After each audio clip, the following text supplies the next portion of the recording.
तो नमस्कार दोस्तों, एक बार फिर से आपका स्वागत है हमारे इस यूट्यूब चैनल प्रिपरेशन अड्डा पे। तो कैसे हैं आप सभी लोग? आशा करता हूँ कि आप सभी लोग बहुत ही अच्छे होंगे। तो जैसा कि आप सभी लोग जानते हैं कि हम रोज़ाना आपके लिए नए-नए जॉब की नोटिफ़िकेशंस लेके आते हैं और उस नोटिफ़िकेशन को बारीकी से आपको समझाने की कोशिश करते हैं ताकि उस जॉब के फॉर्म फिलअप को भरने में आपको किसी भी तरह की परेशानी का सामना ना करना पड़े।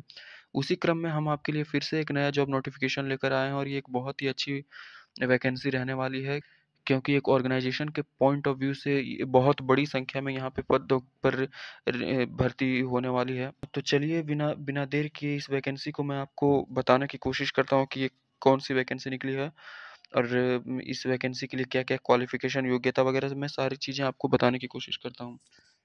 तो दोस्तों, ये वैकेंसी जो निकल कर आ रही है काशी हिंदू विश्वविद्यालय यानी बनारस हिंदू यूनिवर्सिटी से निकल कर आ रही है। आप समझ सकते हैं कि बनारस हिंदू यूनिवर्सिटी एक सेंट्रल यूनिवर्सिटी है, जो कि अपने आप में ही एक बहुत महत्व रखती है दोस्तों। तो बनारस हिंदू यूनिवर्सिटी से एक ये वैकेंसी निकल कर आ रही है दोस्तों। तो जिस पोस्ट के लिए ये वैकेंसी निकल कर आ रही है, उस पोस्ट का नाम है दोस्तों जूनियर क्लर्क। जी हाँ, उस पोस्ट का नाम जूनियर क्लर्क है। और अगर इसकी इम्पोर्टेंट डेट की बात करें तो इसमें एप्लीकेशन अप्लाई करने की जो डेट है, ये 17 मार्च 2025 से ऑलरेडी स्टार्टेड हो चुकी है। मैं इस वीडियो को थोड़ी इस लेट से इसलिए डाल रहा हूँ क्योंकि कुछ पर्सनल प्रॉब्लम के कारण मैं वीडियो बना नहीं पाया था। तो दोस्तों 17 मार्च 2025 से ऑलरेडी इसकी एप्लीकेशन स्टार्ट हो चुकी है और जो इसकी लास्ट डेट है दोस्तों, ये 17 अप्रैल 2025 शाम 5 बजे तक है। जी हाँ, बिल्कुल 17 अप्रैल 2025 तक जो है इसको ऑनलाइन एप्लीकेशन करने की जो लास्ट डेट है।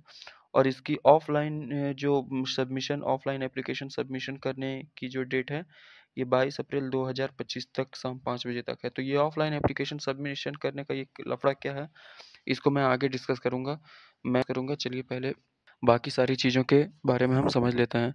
तो एप्लीकेशन फ़ी की बात करें दोस्तों, तो यहाँ पर अनरिज़र्व्ड कैटेगरी वालों, ईडब्ल्यूएस और ओबीसी वालों के लिए ₹500 का एप्लीकेशन फ़ीस लिया जा रहा है, जो कि नॉन रिफंडेबल रहने वाला है। मतलब यूआर, ईडब्ल्यूएस और ओबीसी वालों के लिए एक नॉन रिफंडेबल ₹500 का एप्लीकेशन फ़ीस लिया जा रहा है। और इन तीनों को छोड़कर बाकी जितने भी कैटेगरी हैं, जैसे एससी, एसटी, पीडब्ल्यूडीज़ और वुमेन कैंडिडेट्स जितने भी हैं, इन सभी को किसी भी तरह का एप्लीकेशन फ़ीस नहीं देना पड़ेगा अप्लाई करने के लिए। इसके बाद पोस्ट की बात करें तो दोस्तों, ये ग्रुप सी की लेवल की पोस्ट रहने वाली है और जिसका पोस्ट कोड 5003 है।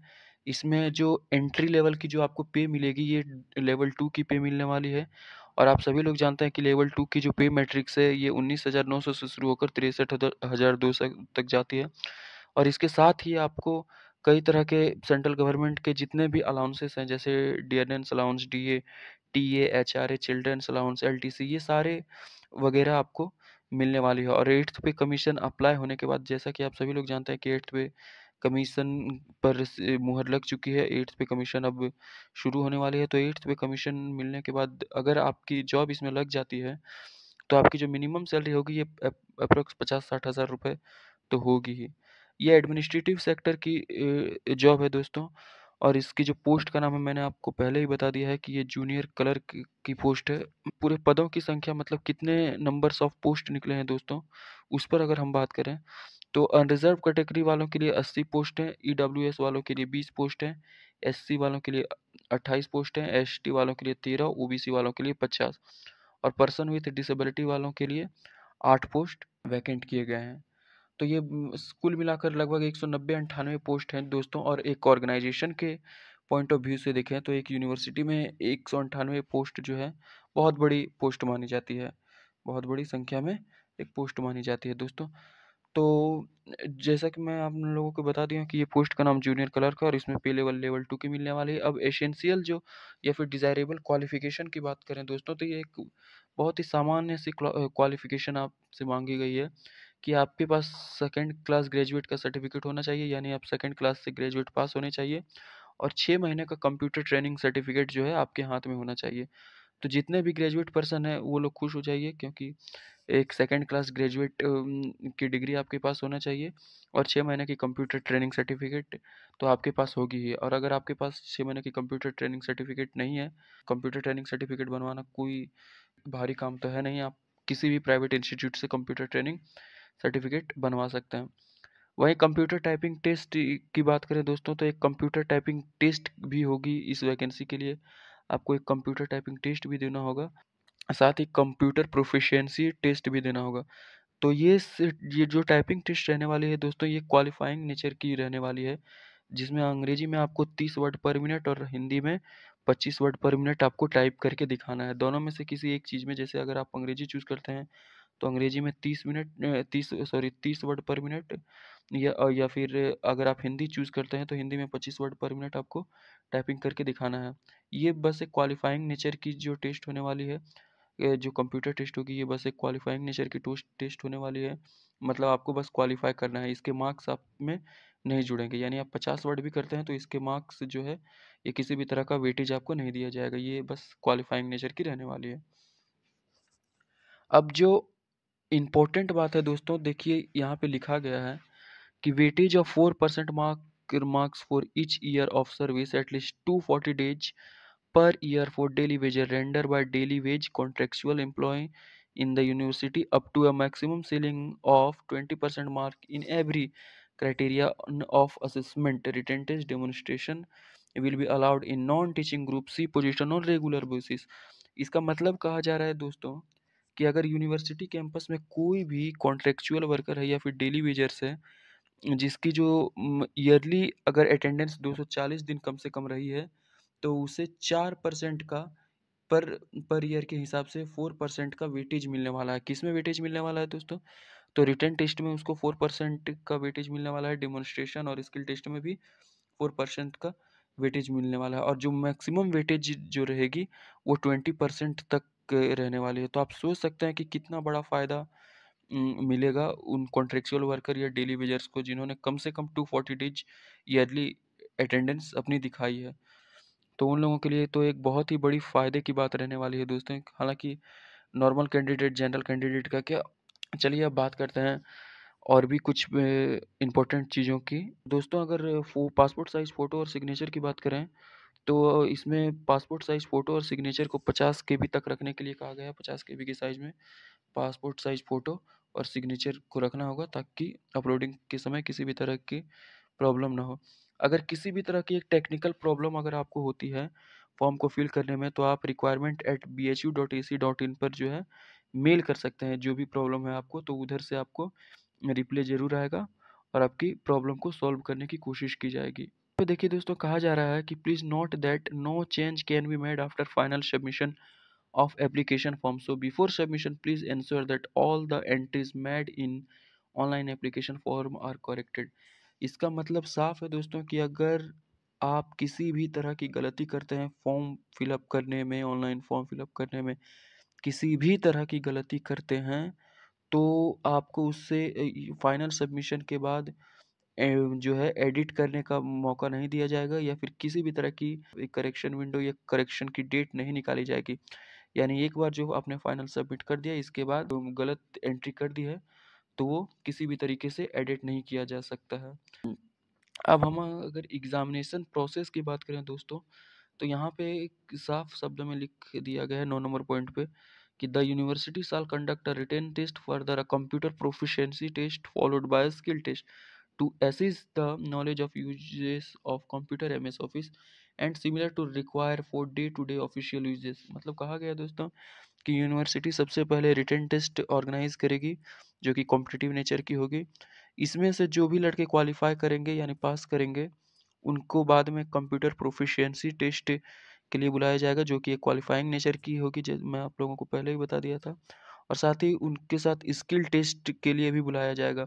और स्किल टेस्ट में जो डे टू डे जो टूल्स यूज होते हैं कंप्यूटर पर, वो सारे टूल्स पर आपको काम करके दिखाना होगा, जैसे कि PowerPoint, Excel, Word, viz, presentation बनाना होगा, टेबल ग्राफ, पैराग्राफ अलाइनमेंट वगैरह, ये सारी चीज़ें आपको करनी होगी। यानी जो जो भी ऑफिशियल सेक्टर में काम होती है डे टू डे बेसिस पे, ये सारी चीज़ें आपको करके दिखानी होगी कंप्यूटर टेस्ट में।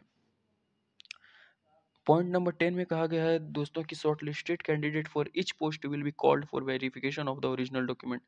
मतलब जितने भी कैंडिडेट फिर शॉर्टलिस्टेड होंगे, उनको जो है डॉक्यूमेंट वेरिफिकेशन के लिए बुलाया जाएगा यूनिवर्सिटी में। अच्छा, इसके बाद 12 नंबर पॉइंट में एक बहुत ही महत्वपूर्ण चीज़ कही गई है कि द यूनिवर्सिटी में वेरीफाई एंटीसीडेंट और document submitted by candidate at any time of appointment और during the tenure of service. यानी एक बार जब आपकी नौकरी लग जाएगी तो यूनिवर्सिटी के पास ये अधिकार है कि आपके 60 साल की सर्विस में वो 1 बार, 2 बार, 5 बार किसी भी टाइम आपकी जो है सर्टिफ़िकेट की वेरिफ़िकेशन 1 से ज़्यादा बार करवा सकते हैं। जब म मतलब जब मन करे कंप्यूटर आपके सर्टिफ़िकेट की जो है वेरिफ़िकेशन करवा सकती है। जितने भी आपके डॉक्यूमेंट्स हैं तो आपने जिस स्कूल, यूनिवर्सिटी, जिस इंस्टीट्यूट से भी सर्टिफ़िकेट हासिल की है, उनके पास जाकर वो उसकी वेरिफ़िकेशन करवा सकते हैं। तो जेनुइन सर्टिफ़िकेट होंगे तो आपको डरने की क्या ज़रूरत है। अब दोस्तों एज लिमिट की हम बात कर लेते हैं। तो जो ग्रुप इस ग्रुप सी के पोस्ट के लिए जो भी एज लिमिट रहने वाली है दोस्तों, तो जनरल कैटेगरी वालों के लिए जो एज लिमिट है वो 18 से 30 साल है। एससी एसटी वालों के लिए 18 से 35 साल है। वहीं ओबीसी वालों के लिए 18 से 33 साल है। और जितने भी महिला हैं जैसे डाइवर्स महिला, विधवा महिला, वो महिलाएं, इन सारे लोगों के लिए जो है एज लिमिट जो है 18 से 35 साल रखी गई है। हालांकि जो भी परमानेंट एम्प्लॉय हैं बीएचयू के, उनके लिए किसी भी तरह की एज लिमिट नहीं रखी गई है, ना मिनिमम ना मैक्सिमम, किसी भी तरह के मतलब एज लिमिट नहीं रखी गई है दोस्तों। तो जैसा कि मैंने कहा था कि मैं आप लोगों को बताऊंगा कि ये ऑफलाइन जो सबमिट करने का ये लफड़ा का है, तो मैं आप लोगों को बता देना है दोस्तों कि जब आप तो मैं आप लोगों को बता देना चाहता हूं दोस्तों कि जब आप ऑनलाइन फॉर्म फिलअप कर लेंगे पूरा पेमेंट करने के बाद, आपको जो एप्लीकेशन की जो हार्ड कॉपी निकलेगी, उस हार्ड कॉपी को आपको सारे अपने मतलब जेरॉक्स टेस्टिमोनियल्स के साथ, यानी आपके 10th के सर्टिफिकेट, मार्कशीट, 12th के जितने डॉक्यूमेंट हैं और ग्रेजुएशन के भी जितने भी डॉक्यूमेंट्स हैं, उन सब की एक ज़ेरॉक्स कॉपी निकालनी है, उन सब पर सेल्फ अटेस्टेड करना है। और फॉर्म फिलअप करने के बाद जो आपके पास से जो मतलब हार्ड कॉपी की जो एप्लीकेशन फॉर्म निकलेगी, इन सब को एक साथ पिनअप करके, चिपका करके आपको ऑफलाइन मोड में यूनिवर्सिटी कैंपस में भेजना है। तो जिस एड्रेस पर आपको भेजना है दोस्तों, वो यहाँ पे साफ लिख दी गई है, office of the registrar requirement and assessment cell, Holkar house, BHU, Varanasi, 221005 UP, on or before 22 April 2025। यानी 22 अप्रैल 2025 तक आपको इस एड्रेस पर ऑफलाइन मोड में वो सारे डॉक्यूमेंट्स आपको भेज देने हैं जो मैंने आपको बताया है, यानी 10th 12th ग्रेजुएशन के सारे xerox testimonial with self assisted, और उसके साथ ये जो प्रिंट एप्लीकेशन फॉर्म, इन सारी चीज़ों को आपको भेज देना है दोस्तों। तो यही रही आज की वैकेंसी की जानकारी दोस्तों। अगर आपको किसी इस वैकेंसी में कोई चीज़ नहीं समझ में आया है, तो आप हमें कमेंट बॉक्स में इसके बारे में ज़रूर पूछें। हम उस कॉन्सेप्ट को आपके लिए क्लियर करने की कोशिश करेंगे। और इस एप्लीकेशन को ऑनलाइन अप्लाई कैसे करना है, उसकी जानकारी मैंने ऊपर दिए गए आई बटन में दे दी है, उस वीडियो को जाकर देख लें। साथ ही वीडियो की जो लिंक है वो मैं डिस्क्रिप्शन में भी डाल दूंगा, तो वहाँ से भी आप उस वीडियो को देख सकते हैं कि इस पोस्ट के लिए आपको अप्लाई कैसे करना है अच्छे तरीके से। तो आप उस वीडियो को एक बार देख लें ताकि आपको अप्लाई करते समय किसी भी तरह की समस्या का सामना ना करना पड़े। अगर आपको हमारे द्वारा दी गई ये जानकारी पसंद आई है, तो हमारे चैनल को लाइक एंड सब्सक्राइब करना ना भूलें, साथ ही बेल आइकन दबाना ना भूलें, ताकि आपको आने वाले जॉब की नोटिफिकेशन सही समय पर मिल सके। धन्यवाद।